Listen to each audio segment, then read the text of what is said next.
beliau, menurut saya hari paling afdol sepanjang tahun adalah hari lahirnya Nabi besar Muhammad. Sebab andai tidak karena hari kelahirannya Nabi, kita nggak punya hari Arafah. Kita nggak ngerti hari Arafah. Makanya kata beliau, saya sih tetap pendapat saya hari terbaik sepanjang tahun adalah hari lahirnya Nabi Muhammad. Ala kulli hal, hari Arafah merupakan hari yang afdol, teman-teman. Itu ulama sepakat. Apakah dia yang paling afdol, apakah hari lahirnya Nabi Muhammad yang paling afdol? Itu ada pendapat, tapi semuanya sepakat bahwasanya hari Arafah adalah hari yang sangat dimuliakan di sisi Allah Subhanahu wa taala. Sayyidina Ibnu Abbas menyampaikan bahwa firman Allah Subhanahu wa taala, "A'udzu billahi minasyaitonir rajim wal fajr wa layalil 'ashr." Itu adalah tentang fajar yaum Arafah. Demi fajar, artinya adalah demi fajar yang paling mulia. Fajar yang mana nih? Katanya beliau, ai fajr yaum Arafah, yaitu fajar hari Arafah. Walayalil 'ashr, dan demi malam-malam 10, artinya adalah malam dari sejak tanggal 1 Dzulhijjah sampai dengan tanggal 10 Dzulhijjah. Itu adalah merupakan 10 hari yang paling afdol sepanjang tahun. Ini beberapa hari lagi akan kita masukin nih teman-teman, tandain tanggal 1 Dzulhijjahnya kapan gitu kan ya. Kita mulai itu sebisa mungkin. Kalau bisa puasa 9 hari dari tanggal 1 sampai tanggal 9, bagus. Kalau enggak, ambil puasa hari Tarwiyah, ambil puasa hari Arafah, tanggal 8 sama tanggal 9. Saudaraku sekalian saya muliakan, Nabi Muhammad ketika menceritakan hari Arafah, suatu yang sangat menarik nih. Kata Nabi Muhammad, saya melihat nggak pernah ada hari setan nangis paling kejer lebih daripada hari Arafah. Jadi hari Arafah adalah hari setan-setan menangis. Setan pada nangis tuh hari Arafah. Kenapa nangis? Saya sih sekarang lagi mikir ya, ini jangan-jangan setan di zaman hidupnya Nabi ini nangis. Kayaknya setan zaman sekarang hari Arafah juga belum tentu nangis loh. Umatnya udah kayak begini kondisinya ya, mudah-mudahan aja ya. Sekurangnya mudah-mudahan kita nih yang ngerti, yang ngaji gitu, tetap bisa bikin setan pada nangis hari Arafah. Amin. Ini bingung nih mau ngamininnya nih. Udah temenan apa gimana sama setan? Setan nangis kenapa Ustazah? Teman-teman saya sekalian, kenapa setan pada nangis di hari Arafah? Saudaraku sekalian, adalah karena begitu banyaknya ampunan yang Allah Subhanahu wa taala turunkan pada hari Arafah, sampai setan pada nangis, kesel semuanya. Mereka bilang, kita udah setengah mati kerja, bikin orang ngerjain dosa sepanjang tahun, dan datang hari Arafah semua kerjaan kita sia-sia. Allah ngampunin dosa sepanjang tahun, bahkan memberikan pengampunan, penjagaan untuk setahun ke depannya. Kata setan, ya ampun, nih kerja tambah berat aja nih. Godain orang ngerjain dosa sepanjang tahun udah susah, setengah mati, sampai saya begadang. Sampai saya kerja keras, kata setan nih. Tahu-tahu datang hari Arafah, begitu aja Allah ampunin dosa sepanjang tahun, hingga mereka menjadi dosanya tak lagi tersisa.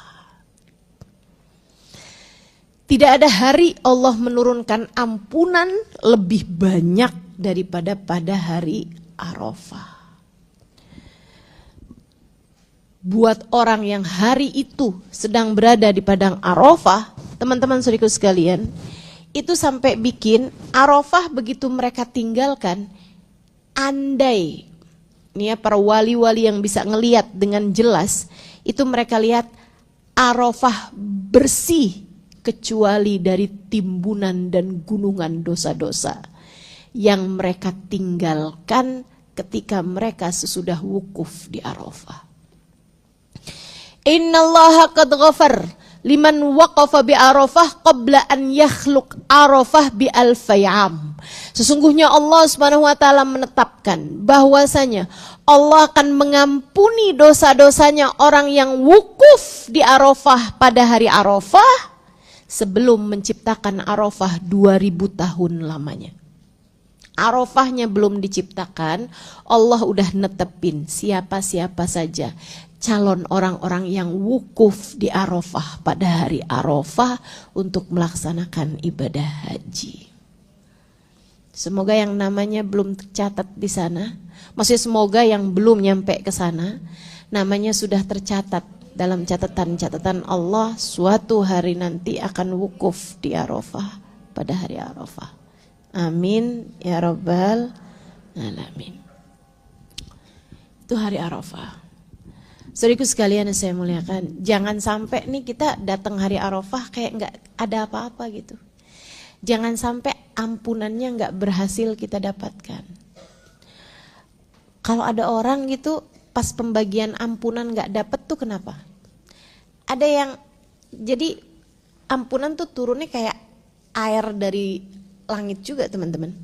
Dalam artian kalau misalnya udah hujan deras, tapi kitanya nggak keluar rumah, ya nggak basah juga, kan begitu. Kalau kamu pengen dapat air hujan, pengen kebasahan dengan air hujan, pengen minum air hujan, pengen merengguk air hujan, maka kamu harus mengajukan diri untuk itu. Itu satu. Sama yang kedua, kamu walaupun keluar jangan ada di tempat yang tertutup. Kalau kamunya pakai payung ya nggak kena juga, kan begitu. Kalau kamunya masuk dalam mobil ya nggak kena juga gitu. Maka teman-teman saya sekalian, syaratnya dua itu tadi gitu kan. Satu, kamu harus mengajukan diri dalam artian amal-amal ibadah yang disunnahkan untuk dilakukan pada hari Arafah, lakukanlah. Apa aja? Ini buat yang enggak haji ya. Yang pertama puasa. Jangan tinggal puasa hari Arafah. Yang kedua perbanyak doa dan munajat. Saudaraku sekalian, perbanyak doa dan munajat. Terutamanya saat-saat jelang matahari terbenam pada hari Arafah. Di tempatmu masing-masing. Saat-saat jelang matahari terbenam pada hari Arafah, di tempat kita masing-masing, itu usahakan sedang dalam keadaan berdoa dan bermunajat.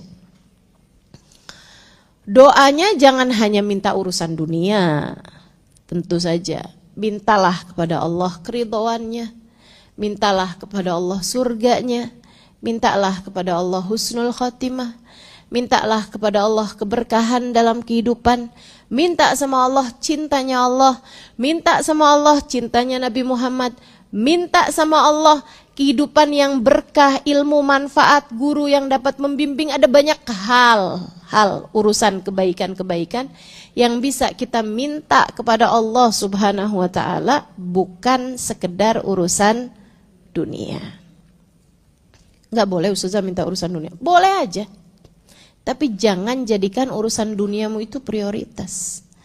Sebab ketika Allah membahas urusan haji di surat Al-Baqarah, saya kapan hari itu baca-baca ayat-ayat mengenai haji, teman-teman. Itu ada bahasanya Allah Subhanahu wa taala sampai kepada mereka berdoa di haji ya. Karena memang ayatnya sedang pembahasan urusan haji itu. Di surat Al-Baqarah berapa itu ya? Kata Allah Subhanahu wa taala, "Wa minhum man qala rabbana atina fid dunya falaysa fil akhirati min khalaq wa minhum man qala rabbana atina fid dunya hasanah wa fil akhirati hasanah wa qina adzabannar ulaika lahum nasibun ulaika lahum jazaa'u minallah wa kafa billahi." Sebentar ya, saya pastikan dulu. Allah ketika menceritakan mengenai ibadah haji, teman-teman, Allah bercerita bahwa di antara hamba-hambanya Allah itu ada orang-orang yang berdoa di musiman haji. Doanya itu, ya Allah kasih saya dunia saya, Allah kasih saya dunia saya, Allah. Mintanya dunia mulu. Minta jodoh, minta rejeki, minta pekerjaan yang bagus, minta rumah yang gede, minta biar kebeli mobil, minta biar pokoknya urusannya dunia aja gitu. Minta pengen ganti HP. Allah bilang, "Falaisa lahu fil akhirati min khalaq." Yang kayak beginian ntar datang di akhirat nggak punya jatah apa-apa. Serem bener. Ya Allah, bukannya saya ini kok nggak dikasih apa-apa ya Allah. Kata Allah, kamu emang doa, tapi semua doamu itu kan urusannya dunia. Udah aku kasih, kata Allah. Udah aku kasih. Itu pun kalau Allah mau ngasih. Tapi yang urusan akhiratnya, walaisa lahu fil akhirati min khalaq. Kamu nggak minta, ya aku nggak kasih. Serem bener. Datang ke akhirat dalam keadaan miskin, teman-teman. Wa minhum man qala rabbana atina fid dunya hasanah wa fil akhirati hasanah wa qina adzabannar. Dan di antara mereka ada orang-orang yang kalau berdoa dia bilang, ya Allah saya minta untuk dunia kebaikan yang membawa kebaikan akhirat. Jadi bahkan mintanya itu hasanah yang di akhirat itu juga bawa hasanah gitu. Bukan hanya sekedar kesenangan atau harta dunia, akan tetapi harta dunia yang bawa kebaikan. Nggak minta jodoh kalau nggak bawa kebaikan. Nggak minta dikasih harta yang bawa kemudorotan. Nggak minta dikasih kendaraan yang bawa hisab panjang tapi tidak membawa kepada kebaikan. Nggak minta. Nggak minta anak yang nggak bawa kebaikan buat akhirat. Nggak minta. Dia nggak asal minta dunia. Akan tetapi yang dia minta adalah hasanah di dalam dunia tersebut. Kebaikan di dalam dunia tersebut. Ulaika lahum nasibum mimma kasabu. Kata Allah, buat mereka ini ada jatah dari apa yang telah mereka usahakan tersebut. Usahanya berupa apa? Berupa doa. Wallahu sari'ul hisab. Dan Allah itu cepat dalam membalas hamba-hambanya. Nah, jadi di hari Arafah, di hari orang-orang banyak minta, di hari orang-orang memang Allah SWT jadikan hari Arafah itu adalah hari untuk kamu banyak-banyak berdoa. Jangan lupakan doa. Doa yang banyak, teman-teman. Doa yang banyak, doa yang banyak. Di Hadramut tuh dulu tiap tanggal 9 mereka bikin ibtihal bareng-bareng. Kayak lagi wukuf aja di Arafah. Kayak lagi wukuf aja gitu. Buat nyamain mereka yang ada di sana biar yang nggak pada bisa berangkat haji juga ada rasanya, dan Allah SWT kan mandangnya sebagai satu kesatuan, nggak usah khawatir. Ini kok saya kayaknya jadi halu ya, saya pakai berdiri doa gitu, enggak. Di sisi Allah mah nggak halu, tergantung rasa hatimu itu ada di mana. Yang ada di padang Arafah tapi hatinya lagi di dapur rumahnya, jangan salahkan siapa-siapa kalau dia kehitungnya kayak lagi ada di dapur rumahnya. Nah, kita juga gitu. Nggak ada di padang Arafah, tapi kalau hati kita sambung sama Allah SWT, kita doa, beneran kita doa. Sangat mungkin, teman-teman, untuk Allah SWT menjadikan kita salah satu dari yang Allah ijabah doa kita, dari yang Allah pandang kita dengan pandangan kasih sayangnya. Di antara mereka yang dirahmati Allah SWT pada hari Arafah, bukankah Allah adalah Tuhan bagi mereka yang sedang berhaji dan Tuhan bagi kita yang tidak sedang berhaji, selagi kita beriman kepadanya. Itu hari Arafah adalah hari paling banyak Allah menurunkan rahmat, ampunan, kasih sayang kepada hamba-hambanya. Saya tahu teman-teman ini pasti pada punya banyak hajat. Iya kan? Banyak bener hajat kita. Kok Ustazah tahu? Saya juga gitu. Hajat saya juga banyak. Nah, untuk hajat-hajat kita itu nggak ada yang bisa ngasih kecuali Allah. Hajat dunia, hajat akhirat. Pengen anak-anak kita jadi anak-anak yang soleh-solehah, kejaga dari segala dosa. Betul nggak? Betul nggak? Pengen punya anak yang ngerti sama Allah. Pengen punya anak yang nggak usah dibangunin sholat subuh, sebab mereka bahkan sudah bangun dari sebelum subuh untuk tahajud. Kayak gimana tuh rasanya? Indah sekali, bukan? Saudaraku sekalian yang saya muliakan, pengen kita dinaikkan sama Allah Subhanahu wa taala derajatnya, punya hati yang bersih, nggak jadi hajatmu. Itu jadi hajat saya, teman-teman. Dan saya yakin kalau kamu ngerti, pasti juga akan minta hal yang sama juga. Lebih daripada kemudahan hidup, sebenarnya jauh lebih penting kita minta pada Allah Subhanahu wa taala bersihnya hati. Orang tuh kalau hatinya sama Allah dijadikan bersih, hidupnya jadi bahagia. Hidupnya jadi senang. Hatinya tuh lega. Gitu. Orang kalau sama Allah Subhanahu wa taala hatinya dijadikan bersih, dia bisa nyayangin suaminya tulus. Dia bisa nyayangin anak-anaknya tulus. Enggak nuntut apa-apa kepada siapapun. Enggak ngerasa berhak atas apapun. Ngelihat orang hanya melihat kebaikannya aja. Saudaraku sekalian yang saya muliakan, baik buruk itu adanya dalam hatimu. Baik buruk itu adanya dalam hati kita. Hati yang baik hanya akan melihat kebaikan dalam diri setiap orang. Dan hati yang buruk hanya akan melihat keburukan dalam setiap orang. Orang yang hatinya buruk, ngelihat matahari dia bilang, ih cahayanya ngebakar, panas banget. Ngelihat bulan, ya ampun bulan ini tujuannya buat apaan ya? Terang tapi gak cukup nerangin. Saudariku sekalian yang saya muliakan, orang kalau hatinya buruk, ngelihat matahari sekalipun kayak begitu, ngelihat bulan sekalipun kayak begitu.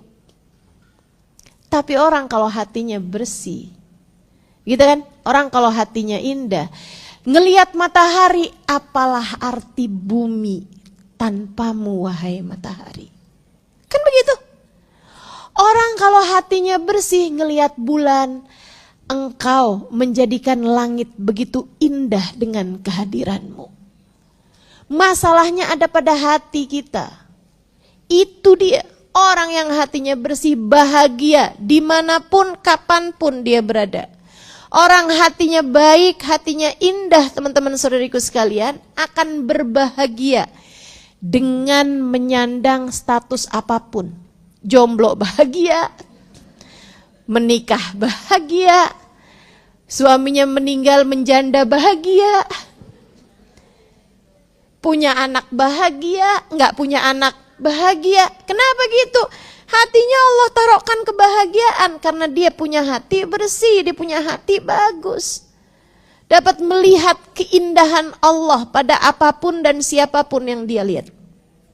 Jadi kalau kamu ngerasanya hidup susah amat ya, suami begitu, anak begitu, orang tua begitu, ekonomi begini gitu misalnya. Bu, selain daripada kamu memperbaiki hidupmu yang di luar itu, ada yang lebih utama untuk kamu perbaiki. Hatimu sendiri. Hatimu sendiri. Dan itu adalah hajat besar saya kepada Allah.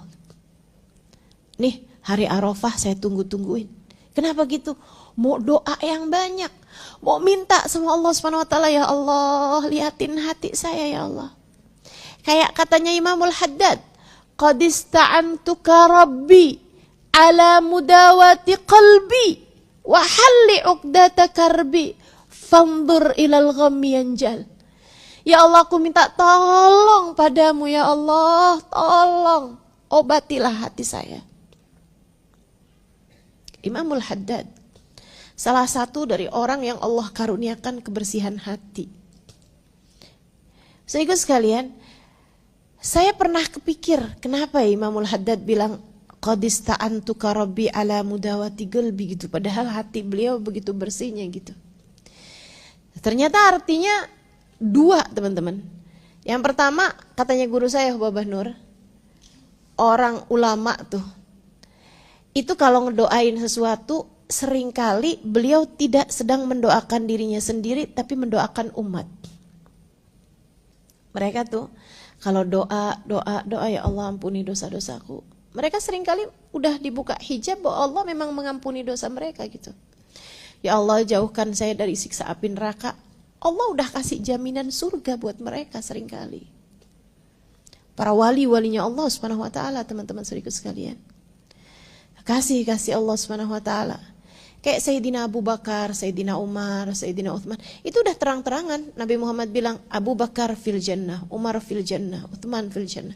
Ada yang disampaikan lewat Nabi Muhammad seperti itu. Ada juga banyak para wali-walinya Allah Subhanahu wa taala yang oleh Allah Subhanahu wa taala diberi kemuliaan dan diberi karomah. Mereka udah dikasih tahu sama Allah Subhanahu wa taala bahwasanya mereka adalah calon-calon penghuni surga. Udah dikasih tahu. Saudaraku sekalian, ada namanya seorang wali namanya Habib Abdurrahman As-Segaf. Habib Abdurrahman bin Abu Bakar As-Segaf. Habib Abdurrahman bin Muhammad As-Segaf. Saudaraku sekalian saya muliakan, Habib Abdurrahman As-Segaf ini Al-Faqih Al-Muqaddam Ats-Tsani di kota Tarim sana. Jaddul Qaum. Jadi salah satu dari yang pertama kali di Tarim sana ya, Syekhul Qaum gitu, yang bangun Masjid As-Segaf di kota Tarim.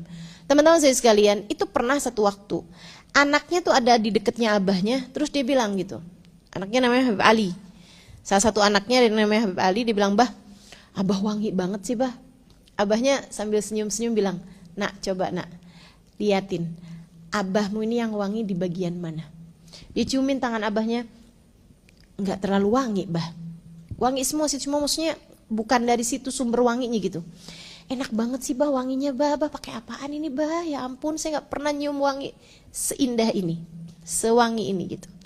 Terus kata abahnya, "Coba liatin, abah yang wangi di mana?" Dia cium-ciumin abahnya gitu, mukanya enggak juga wangi gitu. Dia cium-ciumin dengkul abahnya gitu, enggak juga wangi. Sampai dia ciumin telapak kaki abahnya, dia bilang, "Bah, apa kok pakai minyak wangi di telapakan kaki, Bah? Yang wangi banget kok malah kaki abah." Kata abahnya bilang, "Nak, abah gak pakai minyak wangi apapun.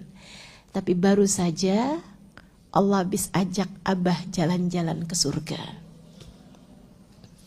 Kamu pernah dengarkan, nak? Ternyata benar. Tanahnya surga itu, nak, wanginya wangi za'faron. Ada yang wangi za'faron, ada yang wangi misik, teman-teman saya sekalian. Makanya wangi banget, malah justru di telapakan kaki. Para wali-walinya Allah Subhanahu wa taala itu kayak begitu mereka gitu. Nah, tapi meskipun kayak begitu, udah bahkan di bumi aja udah diajak jalan-jalan ke surga. Itu kan hamba Allah yang macam apa tuh yang sampai dapat kemuliaan seperti itu. Kalau kamu dengerin doa-doa mereka, "Ya Allah ampuni dosaku, ya Allah ampuni dosa, ya Allah ampuni dosa, ya Allah. Karuniakan kebersihan hati, ya Allah." Ngapain tuh doa kayak begitu? Teman-teman saudaraku sekalian yang saya muliakan, kenapa mereka meminta hal yang seperti itu? Itu kata guru saya Hubabah Ummu Salim, beliau mengatakan bahwa ketika mereka doa yang seperti itu tujuannya adalah untuk umat beliau. Untuk kita-kita nih umatnya nih. Udah dimintain hajat tersebut itu. Atau untuk ngajarin kita kalau doa tuh gitu loh mintanya. Gitu. Yang kedua, ya, karena memang orang tuh yang hatinya bersih suka ngerasa hatinya masih kotor. Orang kalau ngerasa hatinya udah bersih, teman-teman saya sekalian, malah biasanya orang yang sebenarnya hatinya kotor. Makanya orang kalau bilang, "Saya ikhlas loh ini, saya ikhlas." Maaf, seringnya malah justru belum ikhlas. Gitu ya. Kalau diomongin tuh malah justru enggak gitu. Orang tuh kalau ngerasa dirinya itu paling soleh gitu, malah justru menunjukkan dia bukan orang soleh. Sebab hamba-hamba Allah Subhanahu wa taala tuh, itu teman-teman saudaraku sekalian merasa, dan merasa itu enggak selalu sesuai dengan fakta. Karena pada faktanya ada banyak orang-orang yang merasa berdosa, banyak dosanya, padahal mereka sebenarnya enggak punya dosa. Dan banyak orang yang enggak ngerasa berdosa, padahal sebenarnya dosanya enggak karu-karuan banyaknya. Gak percaya? Lihat aja orang, kalau dikasih sakit, ada banyak banget. Kalau dikasih ada ketipu orang, ada bencana alam, mereka ngomong kayak gini, dosa apa saya ini? Lupa sama dosanya segitu banyak. Teman-teman saudaraku sekalian, orang kalau ngerasa dosanya banyak, nggak akan pernah keluar ucapan seperti itu. Malah yang ada adalah ucapan, dikasih sakit mudah-mudahan jadi penghapus dosa. Mudah-mudahan jadi penggugur dosa. Dosanya banyak, dikasih sakit pantas banget. Sayyidina Muhammad Al-Bagir alaihi ridwanullah, seorang ulama terkemuka, teman-teman. Ulama terkemuka yang bahkan beliau belum hadir, itu adalah cucunya cucu Nabi. Yang cucu Nabi ini, waktu Nabi Muhammad meninggal usianya baru 7 tahun. Kebayang gak? Cucunya cucu Nabi, namanya Muhammad Al-Bagir. Nabi Muhammad sudah menceritakan tentang beliau. Nabi ini memang keren banget ya. Orangnya belum ada udah ceritain sama Nabi Muhammad. Nabi Muhammad cerita bahwa nanti nih dari cucu saya nih, Jabir, cerita sama Jabir nih. Nanti nih cucu saya nih, Sayyidina Husain. Nanti akan lahir seseorang namanya Ali. Ali ini nih Jabir nih, kalau datang hari kiamat akan ada panggilan, liyakum Zainal Abidin. Hendaklah berdiri semulia-mulia, seindah-indah hamba Allah. Yang akan berdiri nih anak dari cucu saya nih, si Ali nih. Si Ali ini akan berdiri sebagai Zainal Abidin, seindah-indah ahli ibadah kepada Allah. Nanti nih Ali ini, Jabir punya anak laki-laki namanya sama kayak nama saya. Kalau kamu dapetin waktunya, sampaikan salam saya padanya. Cucunya Nabi. Yang saat Nabi Muhammad wafat, cucunya aja baru umur 7 tahun. Nabi udah kasih tahu. Dan Nabi udah kirim salam kepadanya. Ulama terkemuka, hatinya indah luar biasa, muridnya banyak, dimuliakan orang. Ya gimana enggak, cucunya Nabi. Teman-teman sekalian, satu waktu beliau lagi jalan bersama dengan rombongan murid-muridnya. Ada perempuan yang lagi masak, dia cuci ikan, air amis bekas kotorannya ikan tuh, yang ada ususnya ikan, kotoran-kotorannya ikan tuh. Air isi perutnya ikan, teman-teman. Dia buang begitu aja dari luar jendela, tepat mengenai badannya Sayyidina Muhammad Al-Bagir. Perempuan gak ada akhlak nih.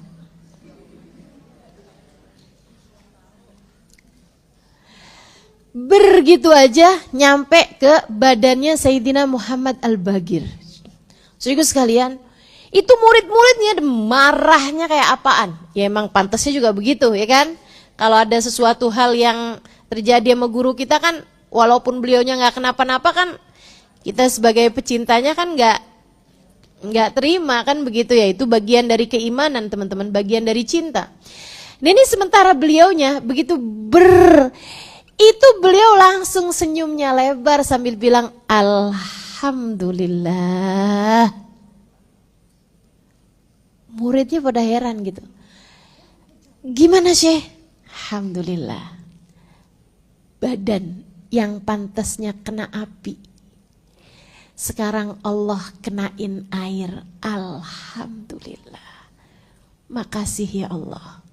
Bukan api yang kau kenakan padaku. Badan yang pantasnya kena api, maksudnya beliau api neraka karena dosa-dosanya gitu. Engkau enggak kenain saya api, kenainnya air. Makasih ya Allah. Tuh. Orang tuh kalau soleh malah gitu. ngerasanya tuh kayak neraka gitu kan. Ngerasanya tuh kayak banyak dosa gitu. Ini yang bangsa kita nih yang gak jelas akhiratnya.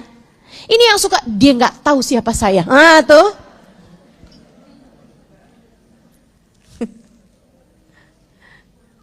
Emang bener-bener deh hati nih. Penting banget. Hajat besar kita teman-teman. Datang hari Arafah jangan mau rugi. Mintanya jangan hajat-hajat kecil. Ya, mintanya jangan hajat-hajat kecil doang. Mintanya jangan mudah-mudahan tahun ini transferan dari suami naik. Itu hajat kecil. Hajat kecil. Mudah-mudahan bisa ganti handphone yang baru gitu. Hajat kecil. Hajat kita yang besar nih, bersihnya hati, bagusnya hati, dikaruniakan nikmatnya ibadah, teman-teman. Gak kepengen apa? Ya Allah, pengen banget saya mah. Gimana tuh pengen punya sujud yang ada rasanya. Pengen punya ruku yang ada rasanya. Pengen punya takbir Quran yang ada rasanya. Pengen punya zikir solawat yang ada rasanya. Pengen punya ibadah-ibadah dengan kelezatan rasa yang Allah SWT berikan kepada hamba-hamba tercinta di sisinya. Mereka tuh sampai bilang Allahumma adzikna barda afwik wa halawata munajatik. Itu doanya para ulama tuh. Saudaraku sekalian, mereka nggak minta nikmatnya makanan, tapi mereka bilang, ya Allah rasakanlah kepada kami sejuknya ampunanmu. Rasakanlah kepada kami kelezatan bermunajat denganmu. Kelezatan bermunajat denganmu. Kelezatan membaca firman-firmanmu. Kelezatan sholat